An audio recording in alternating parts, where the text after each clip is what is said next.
சிறப்பாக பேசிய அரசு பள்ளி மாணவிக்கு வாழ்த்துக்கள். அடுத்ததாக புத்தக பொன்மொழிகள் சிவன்யா அம்பேத்கர் பற்றி உங்களிடம் கருத்துரை வழங்க உள்ளார் சிவன்யா.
சிறப்பாக பேசிய மாணவிக்கு வாழ்த்துக்கள்.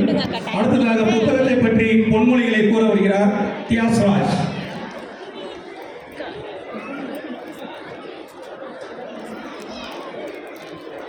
அனைவருக்கும் வணக்கம். என் பெயர் தியாஸ்ராஜ். நான் 4ஆம் வகுப்பு படிக்கிறேன். நான் எடுத்துக்கொண்ட தலைப்பு புத்தக கவிதை.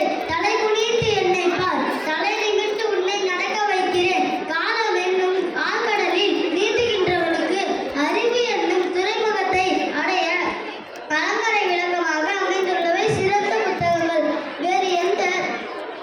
வேறு எந்த சுதந்திரமும் வேண்டாம். சிறையில் புத்தக வாசிப்பு மட்டும் அனுமதிக்க வேண்டும். தனிமை தீவில் தள்ளப்பட்டால் என்ன செய்வீர்கள் என்று கேட்டபோது புத்தகங்களுடன் மகிழ்ச்சியாக வாழ்ந்துவிட்டு வருவேன்.